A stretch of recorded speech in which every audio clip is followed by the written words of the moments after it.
여러분 안녕하세요. 지구 반대편에서 일어난 뉴스가 어느 날 갑자기 우리 생활과 연결되는 순간이 있습니다. 중동에서 벌어진 갈등이 어느 날 주유소 기름값이 되기도 하고 중국 경제정책이 우리나라 수출 이야기로 이어지기도 하죠.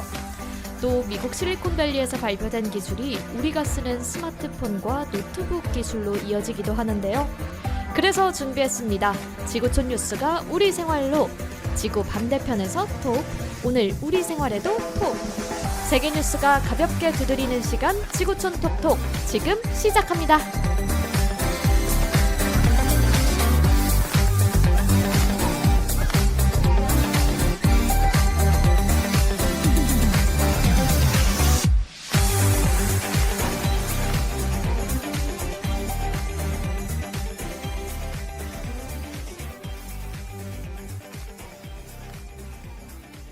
네, 서대문구 청취자 여러분 안녕하세요. 한 주간 좋은 시간 되셨나요?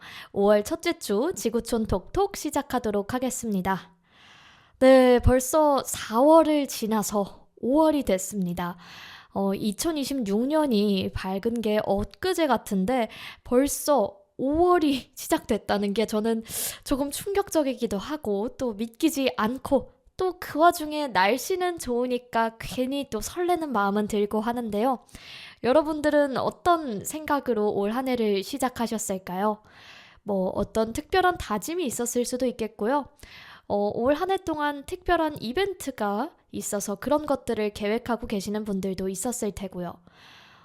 또 예상치 못하게 인생이 언제나 그렇듯 예상치 못하게 그런 일들이 생기면서 조금은 종잡을 수 없는 방향으로 흘러가고 있지는 않으신가요?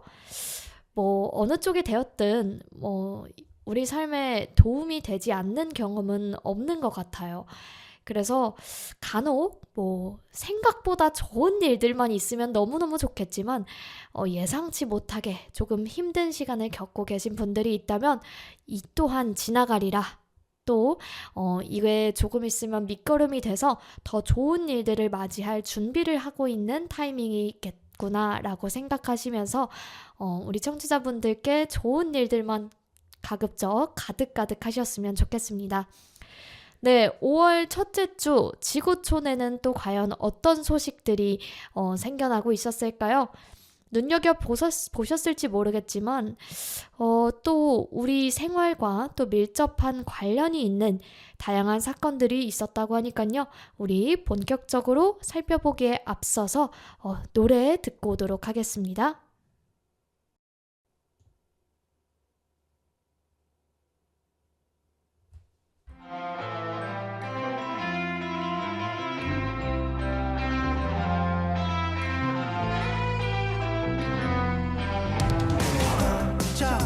눈부신 널 전하고 나타날 것 같아. 방금 짓궂은 그 표정.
같은 노래 이젠 할 수 있어. 행운을 빌어줘요. 웃음을 보여줘요. 눈물은 흘리지 않을게. Goodbye. 뒤돌아서지 마요. 쉼없이 달려가요. 노래가 멈추지 않도록.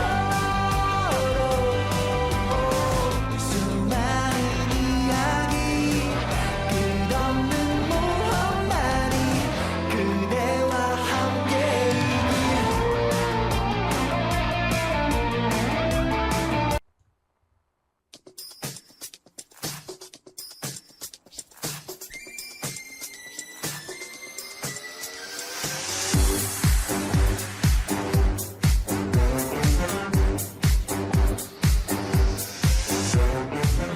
여러분 안녕하세요.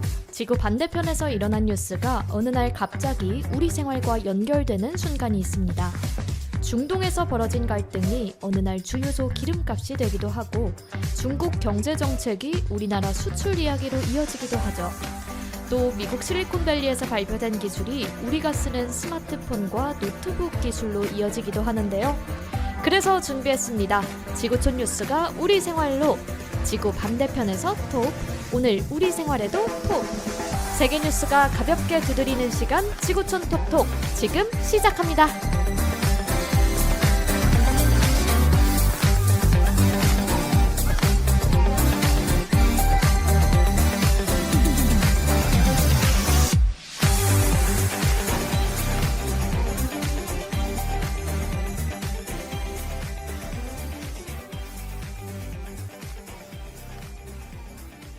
네, 서대문구 청취자 여러분 안녕하세요. 한 주간 좋은 시간 되셨나요? 5월 첫째 주 지구촌 톡톡 시작하도록 하겠습니다. 네, 벌써 4월을 지나서 5월이 됐습니다. 2026년이 밝은 게 엊그제 같은데 벌써 5월이 시작됐다는 게 저는 조금 충격적이기도 하고 또 믿기지 않고 또 그 와중에 날씨는 좋으니까 괜히 또 설레는 마음은 들고 하는데요. 여러분들은 어떤 생각으로 올 한 해를 시작하셨을까요?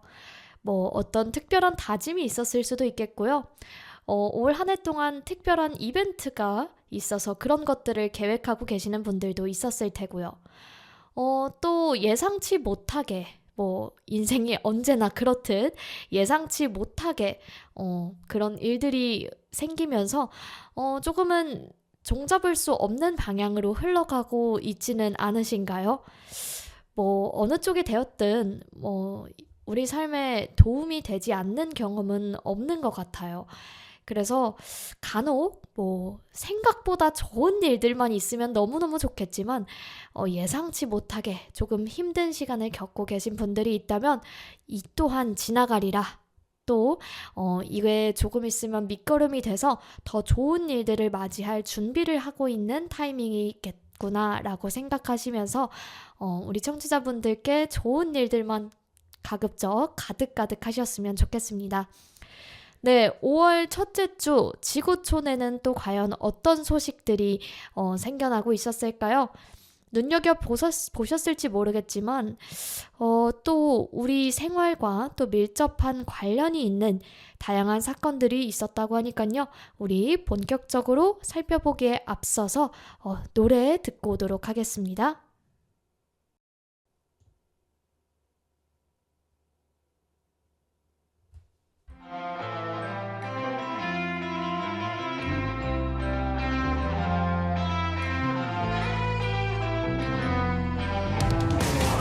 짝 눈부신 날 짠하고 나타날 것 같아. 방금 짓궂은 그 표정.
붉은 어깨를 두드린다. 이제 떠나야 할 시간. 숨가쁜 시간의 강을 건너 엇갈린 축에 바람이 분다. 망설였던 나의 서툰 노래 이젠 할 수 있어. 행운을 빌어줘요. 웃음을 보여줘요. 눈물은 흘리지 않을게. Goodbye. 뒤돌아서지 마요. 쉼없이 달려가요. 노래가 멈추지 않도록. 수많은 이야기 끝없는 모험만이 그대와 함께이길.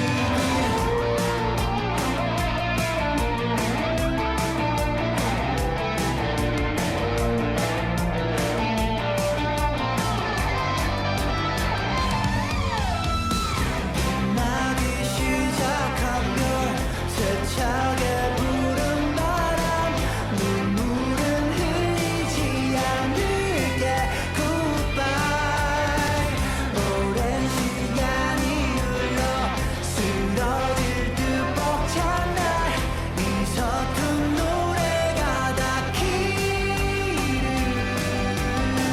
긴 여행의 날들은 끝없는 행운만이 그대와 함께이길.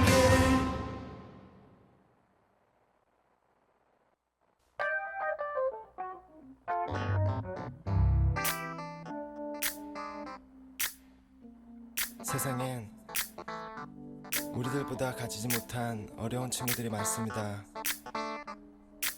지금도 힘들어하고 있을 그 친구들을 위해 이 노래를 부릅니다. 힘내라 얘들아. 왜 이렇게 사는 게 힘들기만 한지 누가 인생이 아름답다고 말한 건지 태어났을 때부터 삶이 내게 준 건 끝없이 이겨내야 했던 고난들 뿐인 것.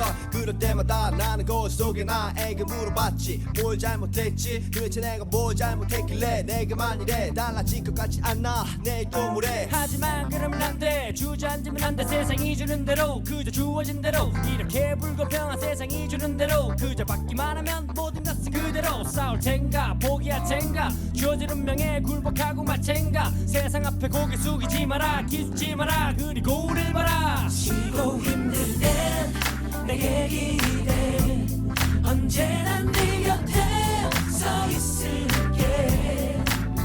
혼자라는 생각이 들지 않게 내가 너의 손 잡아줄게. 너무 어두워 길이 보이지 않아. 내게 있는 건 성냥 하나와 촛불 하나. 이 작은 촛불 하나 가지고 뭐 하나. 촛불 하나 킨다고 어둠이 다른 하나. 저 멀리 보이는 화려한 불빛 어둠 속에서 발버둥치는 나의 몸짓. 불빛이 향해서 저 빛이 향해서 날고 싶어도 날 수 없는 나의 날갯짓. 하지만 그렇지 않나 작은 촛불 하나 켜보면 달라지는 게 너무나도 많아. 아무것도 없다고 믿었던 내 주위에 또 다른 초 하나가 놓여져 있었기에 불을 밝히는 촛불이 두 개가 되고 그 불빛으로 다른 초를 쫓아고 세 개가 되고 네 개가 되고 어둠은 사라져가고. 쉬고 힘들 땐 내게 기대 언제나 네 곁에 서 있을게. 혼자라는 생각이 들지 않게 내가 너의 손 잡아줄게. 기억하니 아낌없이 마침내 우리는 해냈어. 그것만은 나의 정얘기였어. 사실이었어. 참 힘들었어. 하지만 거기서 난 포기하지 않았어. 꿈을 잃지 않고 용기를 잃지 않고 계속 노력하다 보니 결국 여기까지 왔고 이제 너들에게 말을 해주고 싶어. 너도 할 수 있어. 내게 기대 언제나 네 곁에 서 있을게. 혼자라는 생각 들지 않게 내가 너의 손 잡아줄게. 내게 기대 언제나 네 곁에 있을게. 나의 손 달아주는 yeah, yeah. Hey, yeah.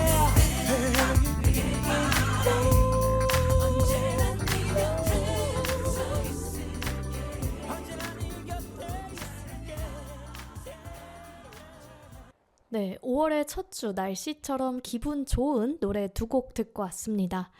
자, 지구촌 소식 한 주간 어떤 일들이 있었는지 하나씩 차근히 살펴보도록 하겠습니다.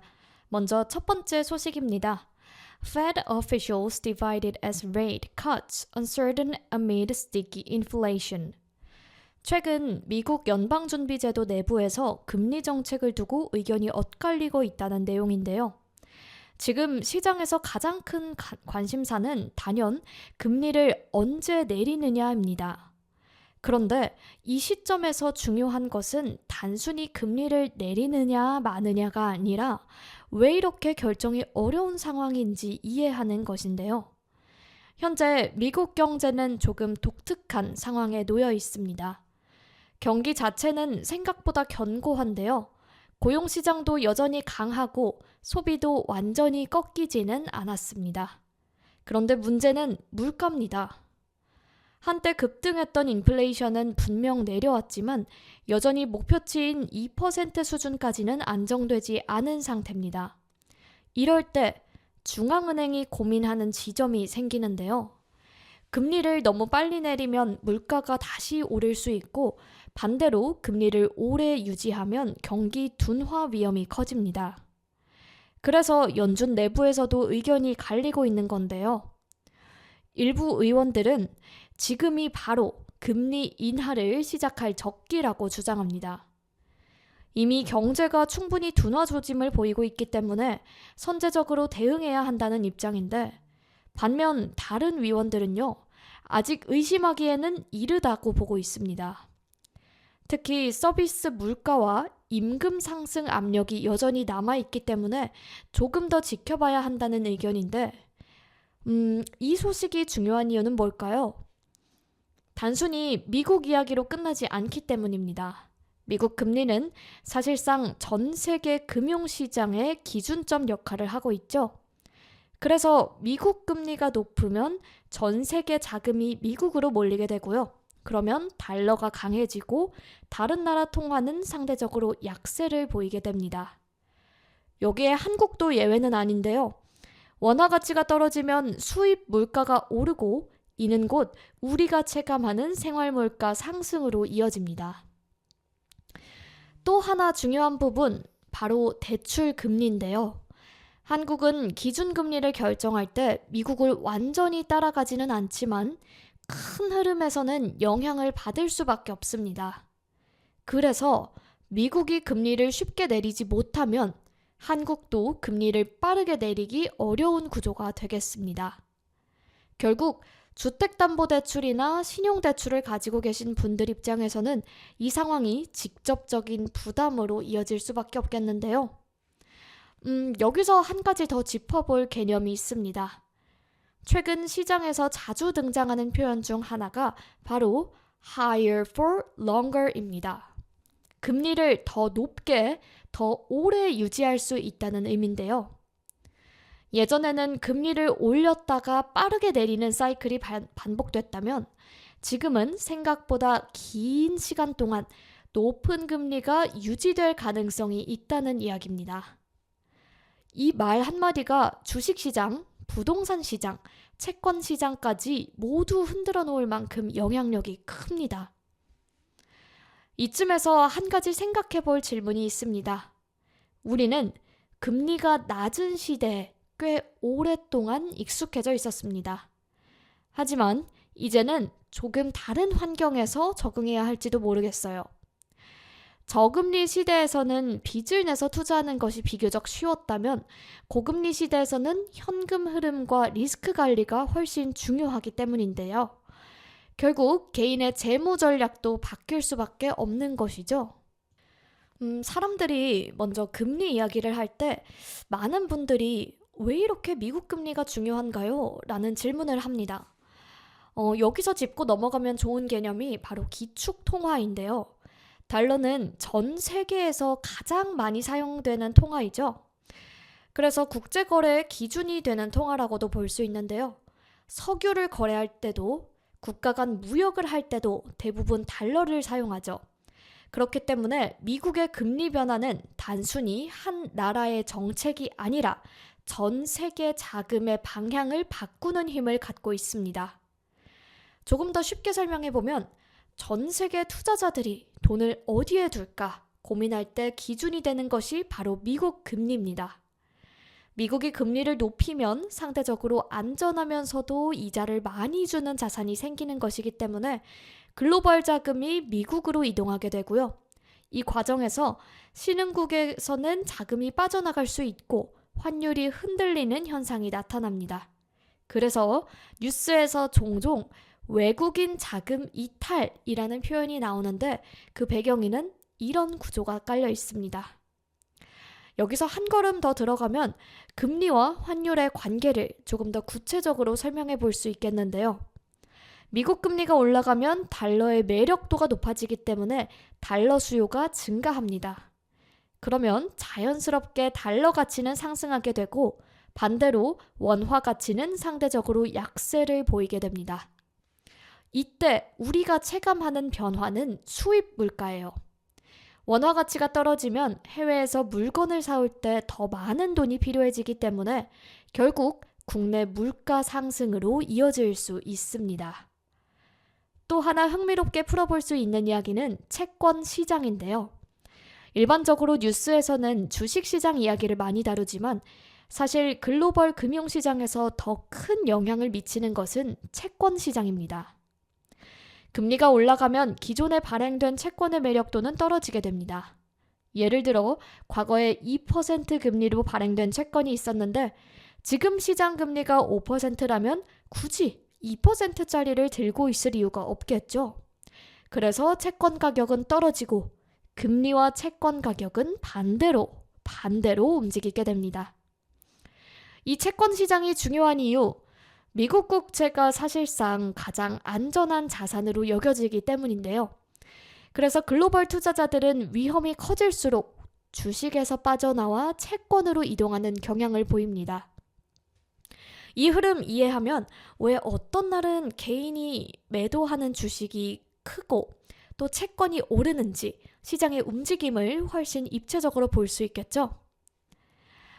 그리고 최근 시장에서 많이 거론되는 또 하나의 키워드가 연착륙입니다. 영어로는 soft landing이라고 표현하는데요. 이게 굉장히 중요한 개념일 수밖에 없는 게요. 중앙은행의 목표는 금리를 조절해서 경제를 너무 뜨겁지도 너무 차갑지도 않게 만드는 것입니다. 그런데 이게 생각보다 쉽지 않습니다. 금리를 올리다 보면 경기가 급격하게 꺾이면서 경착륙으로 이어질 수도 있기 때문입니다. 그래서 지금 시장에서는 미국 경제가 과연 연착륙에 성공할 수 있을까를 계속해서 지켜보고 있는 상황입니다. 자, 이쯤에서 질문이 하나 있는데요. 경기가 나쁘지 않은데 왜 금리를 내리지 않을까라는 의문입니다. 일반적으로 우리는 경기가 좋으면 좋은 거 아닌가 생각하기 쉬운데 중앙은행 입장에서는 꼭 그렇지만은 또 않습니다. 경기가 너무 좋으면 소비가 늘고 그만큼 물가가 다시 오를 수도 있기 때문입니다. 그래서 일정 수준으로 경제를 식히는 것도 필요한데요. 이 지점이 일반적인 체감과 정책 판단이 엇갈리는 부분이라서 청취자들이 흥미롭게 들을 수 있는 포인트가 되겠어요. 또 하나 연결해서 이야기해 볼 수 있는 부분은 고용시장입니다. 미국 연준이 금리를 결정할 때 가장 중요하게 보는 지표 중 하나가 바로 고용인데요. 실업률이 낮고 일자리가 많으면 경제가 건강하다고 판단할 수 있지만 동시에 임금 상승 압력도 커질 수 있습니다. 임금이 오르면 소비가 늘고 이는 다시 물가 상승으로 이어질 수 있기 때문에 연준 입장에서는 이 부분도 굉장히 중요하게 봅니다. 그래서 뉴스에서 고용 지표가 예상보다 강하게 나왔다는 표현이 나오면 오히려 주식시장이 떨어지는 경우도 있습니다. 경제가 너무 강하다는 신호가 금리 인하를 늦출 수 있기 때문인데 이건 처음 들으면 조금 직관과 반대되는 이야기라서 조금 더 쉽게 설명해 보면 좋을 것 같은데요.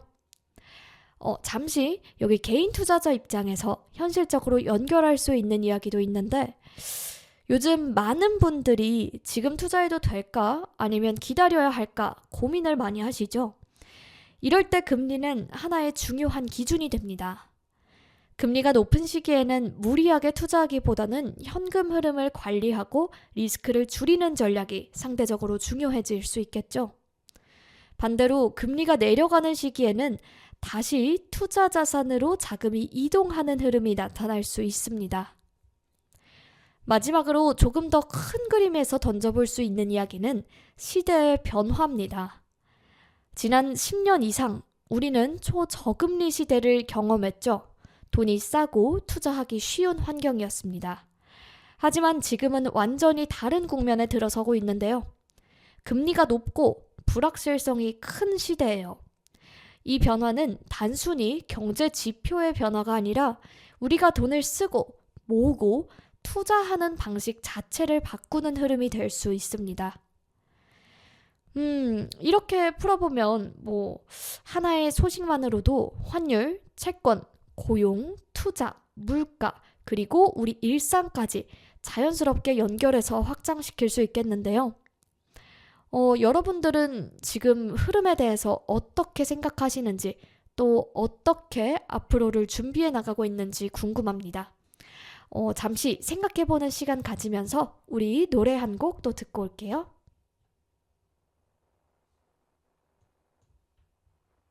내가 그때 너 잡았더라면 너와 나 지금보다 행복했을까.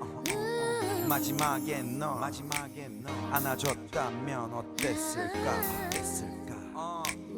Yo, check. 나의 사랑 가끔 난 너의 안부를 속으로 묻는다. 그리고는 혼자씩 웃는다. 희미해진 그때 기억을 빈잔에 붓는다. 잔이 차고 넘친다. 기억을 마신다. 그 기억은 쓰지만 맛있다. 그 시절 우리의 도수는 거의 웬만한 독주보다 높았어. 보고 또 봐도 보고팠어. 사랑을 해도 서로에게 고팠어. 목 말랐어. 참 우리 좋았었는데 헤어질 일이 없었는데. 왜 그랬을까? 그땐 사랑이 뭔지 몰랐어. 사랑이 사랑인 줄 몰랐어. 혼자서 그려본다. 헤어지지 않았더라면 어땠을까? 내가 그때 널 어땠을까? 잡았더라면 어땠을까? 너와 난 지금보다 행복했을까. 어땠을까? 마지막에 널 어땠을까? 안아줬다면 어땠을까? 너와 난 지금까지 함께 했을까. 우리 같이 꼴딱 밤새 맞이한 아침 홀딱 잠게 창문을 닫지. 우리는 마치 창밖의 참새처럼 잠들기 싫어하는 애처럼 초등학생처럼 아무도 없는데 아무도 모르게 아무도 못 듣게 귀 속에 말을 해. 그 시절 우리의 온도는 거의 저 밑에 적도보다 높았어. 썩났어. 감기도 아닌 것이 열났어. 온몸에 어디든 귀를 갖다 대면은 맥박 소리가 귓가에 그날의 너의 소리가. 왜 그랬을까? 그땐 사랑이 뭔지 몰랐어. 사랑이 사랑인 줄 몰랐어. 혼자서 그려본다.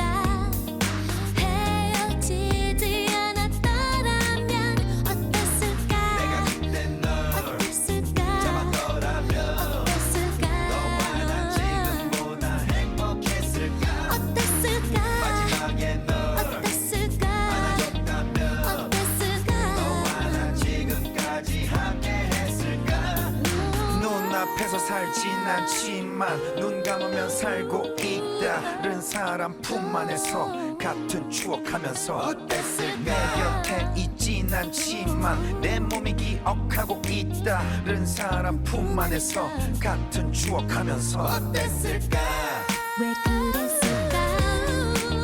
그땐 사랑이 뭔지 몰랐어.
함께 겪어보는 나를 보았어. 널 떠날 거야 널 떠날 거야 하지만 아직까지 사랑하는 걸 그래 그렇지만 내 맘속에 너를 잊어갈 거야 머리 위로 비친 내 하늘 바라다 보면 널 향한 마음을 이제는 굳혔지만 웬일인지 내게 다가갈수록 우린 같은 하늘 아래서 있었지 단지 널 사랑해 이렇게 말했지 이젠 곧 준비했던 많은 말을 이루한 채 언제나 네 옆에 있을게 이렇게 약속을 하겠어 저 하늘을 바라다 보며 Hit me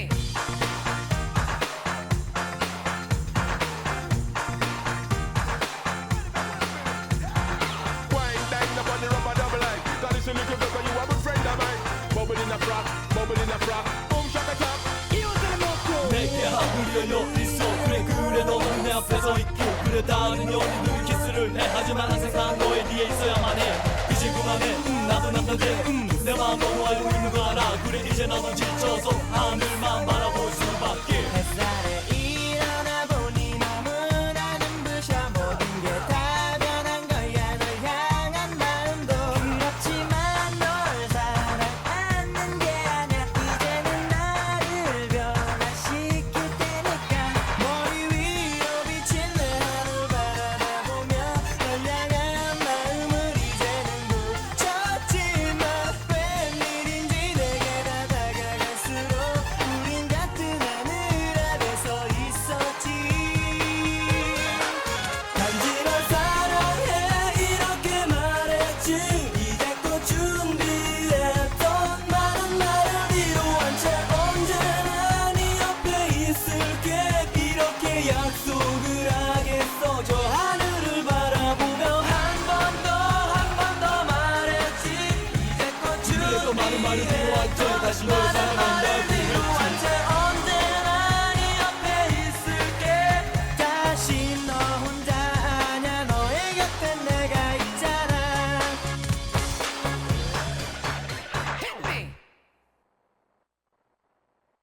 네, 계속해서 두 번째 소식으로 넘어가 보도록 하겠습니다. Tech giants double down on AI spending despite economic uncertainty. 경기 불확실성이 이어지는 상황에서도 빅테크 기업들이 AI 투자를 더욱 확대하고 있다는 소식입니다. 요즘 가장 많이 듣는 단어 중 하나가 바로 AI인데요. 그런데 이 흐름을 단순히 기술이 발전하고 있다는 수준으로만 이해하기에는 조금 부족할 것 같아요. 지금 벌어지고 있는 상황은 일종의 산업구조 재편이라고 볼 수 있습니다.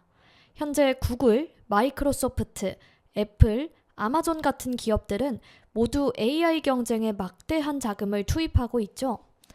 특히 눈여겨봐야 할 것은 단순한 서비스 경쟁이 아니라 인프라 경쟁이 동시에 이루어지고 있다는 점입니다. AI를 제대로 구현하려면 엄청난 양의 데이터와 연산 능력이 필요한데요. 그래서 기업들은 데이터 센터를 늘리고 고성능 반도체를 확보하고 전력까지 확보하려고 경쟁에 나서고 있습니다. 여기서 자연스럽게 등장하는 기업이 엔비디아입니다. 엔비디아 혹시 갖고 계신 청취자분들 있으신가요? 워낙에 우량주라서 그리고 또 기술주로 기대를 받고 있기 때문에 많은 분들이 개미 투자자로 갖고 계실 것 같은데요. 엔비디아는 AI 연산에 필수적인 GPU를 공급하면서 이 시장의 핵심 기업으로 떠올랐습니다. 최근 몇 년 사이 주가가 급등한 것도 이 때문인데요. 단순히 하나의 기업이 잘 나가는 이야기가 아니라 그 뒤에 있는 산업구조 전체가 변화하고 있다는 신호가 되겠습니다. 이 변화가 우리 삶에 미치는 영향은 이미 체감되고 있는데요. 예전에는 검색창에 키워드를 입력하고 정보를 찾았다면 이제는 AI와 대화하면서 정보를 얻는 방식으로 바뀌고 있습니다. 업무에서도 변화가 큰데요. 보고서 작성, 번역, 자료 정리 같은 작업을 AI가 보조해주면서 생산성이 크게 올라가고 있습니다. 콘텐츠 제작에서도 마찬가지인데 영상, 이미지, 음악까지 AI가 생성할 수 있는 시대가 되었죠. 하지만 여기서 여전히 고민해야 할 지점도 있습니다. 기술이 발전할수록 인간의 역할은 어떻게 변화할 것인가 하는 문제인데, 일부 직업은 자동화될 가능성이 높고 새로운 직업이 생겨나기도 하는데, 결국 중요한 것은 기술 자체가 아니라 그 기술을 어떻게 활용하느냐가 되겠죠. 또 하나 흥미로운 점, 시장에서 나오는 논쟁이 있습니다. 지금의 AI 열풍이 과연 지속 가능한 성장일까? 아니면 일시적인 거품일까 하는 질문입니다. 과거 닷컴 버블을 떠올려 보면요, 인터넷이라는 기술 자체는 분명 세상을 바꿨습니다. 하지만 그 과정에서 많은 기업들이 사라지기도 했는데, AI도 비슷한 과정을 거칠 가능성에 대해서 논란이 되고 있습니다. 결국 살아남는 기업과 그렇지 못한 기업이 나뉘게 될 것으로 전망이 되는데요. 지금 빅테크 기업들이 보여주는 모습은 단순한 투자 확대가 아니라 일종의 생존 경쟁에 가깝습니다. 특히 마이크로소프트와 구글의 경쟁 구도를 보면 이 흐름이 잘 나타나는데요. 마이크로소프트는 AI를 오피스, 클라우드, 검색까지 전방위적으로 확장하고 있고, 구글 역시 검색 중심의 비즈니스 모델을 지키기 위해 AI를 빠르게 통합하고 있습니다. 이 과정에서 기존의 검색 방식 자체가 바뀌고 있다는 점도 굉장히 중요한 변화인데요. 여기서 조금 흥미롭게 풀어볼 수 있는 포인트가 검색의 변화입니다. 예전에는 우리가 궁금한 게 있으면 키워드를 여러 개 입력하고 여러 사이트를 비교하면서 정보를 찾았죠. 그런데 이제는 질문을 하면 AI가 하나의 답변을 정리해서 제시해주는 방식으로 바뀌고 있습니다. 이 변화는 단순히 편리함의 문제가 아니라 정보 소비 방식 자체를 바꾸는 변화인데요. 이렇게 되면 어떤 일이 벌어질까요? 기존에는 사람들이 클릭을 통해 여러 웹사이트로 이동했다면, 이제는 AI가 요약해주는 정보 안에서 소비가 끝날 가능성이 커집니다. 이는 광고 구조에도 영향을 미치고 콘텐츠 산업에도 큰 변화를 가져옵니다. 쉽게 말해 누가 정보를 보여주느냐에서 누가 정보를 정리하느냐로 권력이 이동하는 과정이라고 볼 수 있겠습니다. 그리고 우리 일자리에 대해서 이야기해봤죠. 예를 들어 과거에는 사람이 직접 하던 반복적인 작업들, 데이터 정리나 간단한 글쓰기, 번역 같은 업무는 AI가 상당 부분 대체할 수 있게 됐습니다. 하지만 동시에 AI를 활용해서 더 높은 생산성을 낼 수 있는 역할도 생겨나고 있는데요. 그래서 앞으로 중요한 것은 AI를 대신할 수 있느냐가 아니라 AI를 얼마나 잘 활용하느냐가 될 가능성이 큽니다. 우리 청취자분들, 요즘 업무에서 AI를 얼마나 활용하고 계신지, 혹은 공부할 때 AI를 활용해 본 경험이 있는지 물어보면 어떨까요? 어떠신가요? 저 같은 경우는 공부할 때 AI 활용 좀 많이 하고 있는 것 같고요. 뉴스를 보고 공부를 할 때도 내가 이해한 내용이 맞는지, 조금 더 쉽게 풀어서 설명해 줄 수 없는지, 이런 것들을 확인할 때 AI에게 재차 질문을 던지는 작업을 거치는데요. 실제로 많은 사람들이 이미 일상에서 AI를 사용하고 있지만 그 변화를 명확하게 인지하지 못하는 경우도 많기 때문에 이런 질문 한 번쯤 곰곰이 생각해 보시면 좋을 것 같습니다. 또 하나 중요한 이야기거리가 AI와 전력이 있겠는데요. 이 부분은 아직 많이 알려지진 않았지만 굉장히 중요한 포인트가 되겠습니다. AI는 엄청난 연산을 필요로 하기 때문에 전력 소비가 매우 큰데요.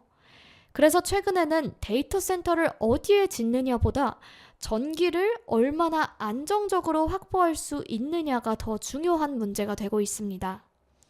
이 흐름은 다시 에너지 산업과도 연결이 되는데, 재생에너지, 원자력, 전력 인프라에 대한 투자까지 이어지면서 AI는 단순히 IT 산업의 문제가 아니라 에너지 산업까지 영향을 미치는 확장성을 가지고 있습니다. 이런 연결고리를 짚어보면 조금 더 뉴스를 깊이 있게 이해할 수 있을 것 같아요. 자, 마지막으로 조금 더 인간적인 이야기 한번 나눠볼까요? AI가 발전하면서 우리가 점점 더 편리한 세상에 살게 되는 건 분명하지만 동시에 우리는 무엇을 더 잘해야 하는가? 라는 질문도 남습니다.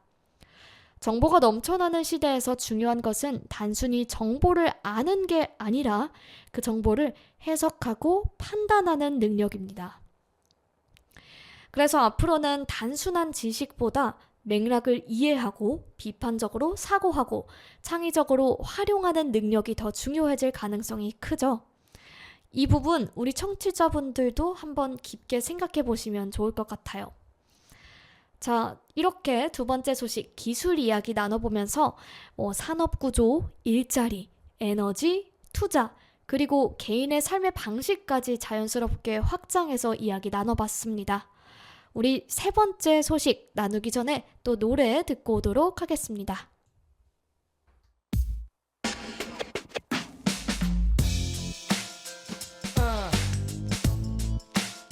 사랑하는 사람을 보내야만 했던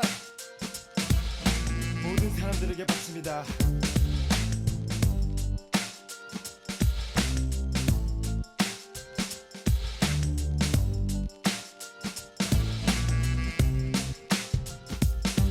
돌아보면 너무나 아름다웠어. 내 인생의 다시 모든 순간들이었어. 너를 보면 보고 있으면 아무 이유 없이 눈물이 흐르고 그랬어.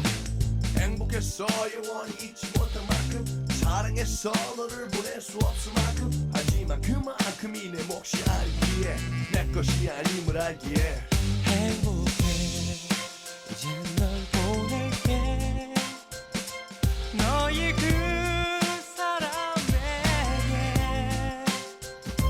널 위해 흘릴 눈물만큼 넌 꼭 행복해야 해 사랑해 그리고 기억해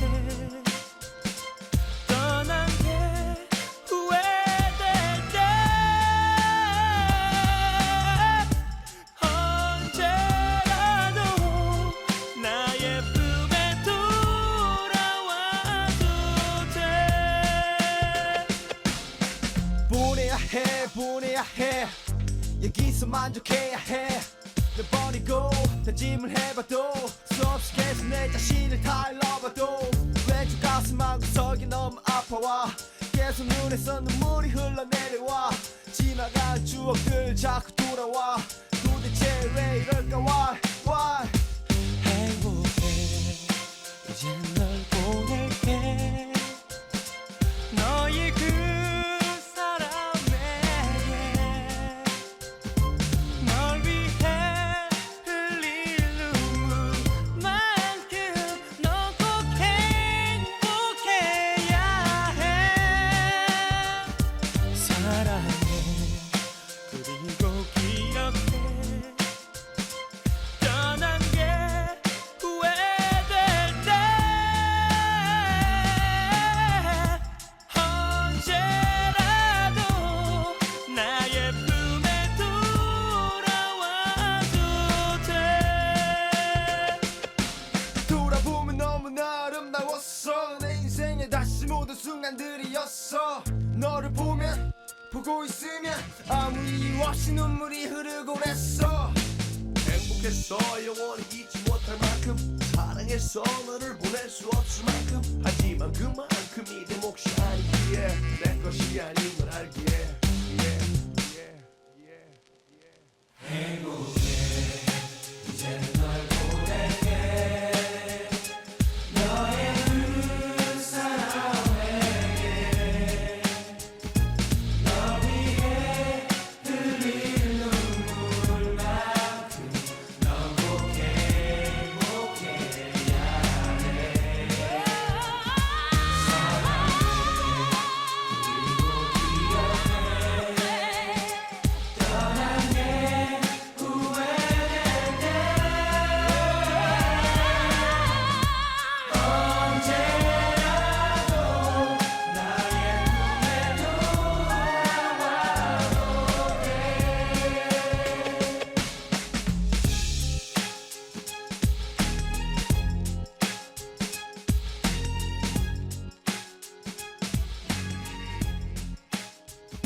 네, 그럼 계속해서 세 번째 소식으로 넘어가 보도록 하겠습니다. Oil prices rise as Middle East tensions escalate again. 중동 지역의 긴장이 다시 고조되면서 국제유가가 상승하고 있다는 소식입니다. 국제유가는 단순한 경제지표가 아니라 정치와 밀접하게 연결된 변수인데요.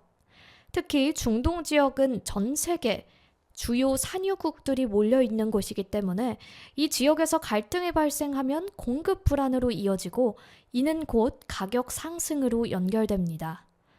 최근에도 중동 지역에서 긴장이 높아지면서 유가가 다시 상승 압력을 받고 있는데요.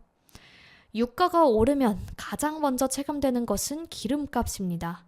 하지만 영향은 거기서 끝나지 않죠. 우리 지금 몇 주째 계속해서 이야기하고 있는 이 중동 긴장 그리고 유가 상승 어떤 흐름이었죠? 물류비가 올라가고 항공 운임이 상승하고 결국 대부분의 상품 가격에 영향을 미치게 되는데 우리가 마트에서 사는 식료품 가격에도 간접적으로 영향을 주게 되는 것입니다. 여기서 중요한 개념이 에너지 안보인데요.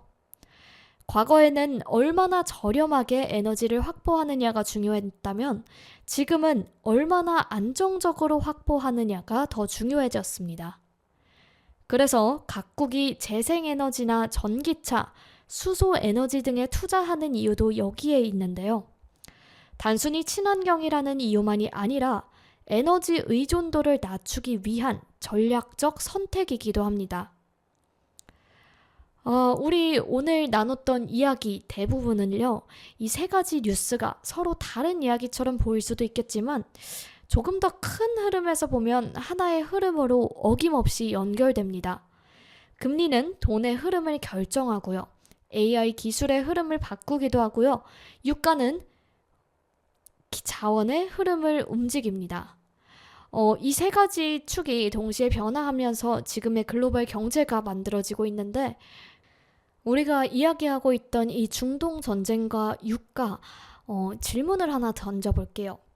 실제로 전쟁이 나지 않아도 왜 가격이 오를까요? 라는 질문인데요. 이 질문을 통해서 시장이 미래를 선반영한다는 개념을 자연스럽게 한번 설명해 볼 수 있을 것 같습니다. 투자자들은 현재 상황이 아니라 앞으로 발생할 수 있는 위험을 미리 가격에 반영하기 때문에 뉴스 하나에도 유가가 크게 움직이게 되는 건데요.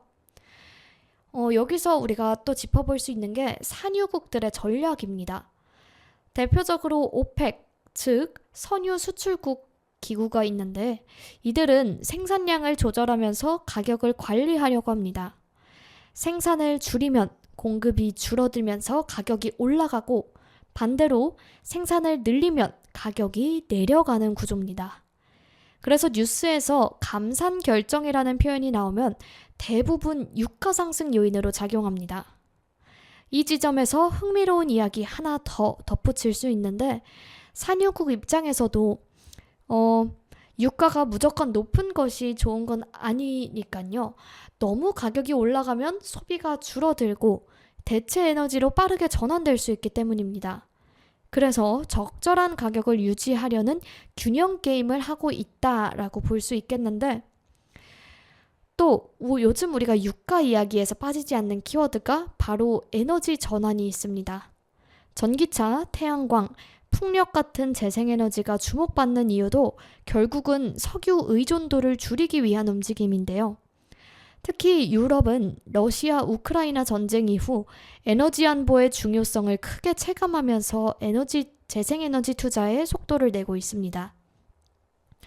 이 흐름을 조금 더 생활과 연결해서 풀어보면 좋겠죠? 예를 들어 전기차가 늘어나는 이유를 단순히 친환경으로만 설명하기보다 장기적으로 연료비 변동성을 줄이기 위한 선택이라는 점을 이야기해 줄 수 있겠습니다. 유가가 계속 변동하는 상황에서는 안정적인 에너지원을 확보하는 것이 개인에게도 중요해질 수 있기 때문입니다. 또 하나 현실적인 이야기로 연결할 수 있는 부분, 바로 여행 비용인데요. 유가가 오르면 항공사들의 연료비 부담이 커지면서 항공권 가격이 상승하는 경우가 많습니다. 그래서 같은 여행지라도 시기에 따라 가격 차이가 크게 나는 이유 중 하나가 바로 유가가 되겠습니다. 청취자들이 직접 체감해봤을 가능성이 높은 부분이라 공감대를 형성하기도 참 좋을 것 같은데, 마지막으로 그렇다면 앞으로도 우리는 계속 석유에 의존하게 될까요? 이 질문을 한번 던져볼 수 있을 것 같습니다. 많은 사람들이 재생에너지 시대가 올 것이라고 예상하지만 현실적으로는 아직 석유 의존도가 상당히 높은 상황이죠.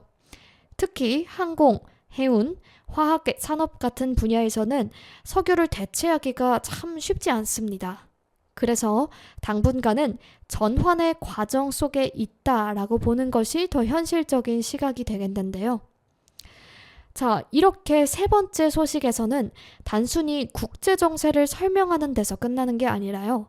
물가, 소비, 여행, 산업 구조, 에너지 전환까지 다양하게 한번 살펴봤습니다. 최근 기름값 올라서 체감하신 분들, 또 여행 계획 세우면서 항공권 가격에 놀라신 분들, 이번 소식이 조금 더 솔깃하게 들리셨을 것 같은데, 앞으로 우리 이 세계적인 유가 흐름은 어떻게 흘러갈지 조금 더 주목해서 장기적으로 살펴보시면 좋겠습니다. 자, 오늘 전해드릴 3가지 소식, 지구촌 소식 여기까지고요. 우리 클로징 들어가기에 앞서서 또 노래 한 곡 듣고 다시 만나도록 하겠습니다.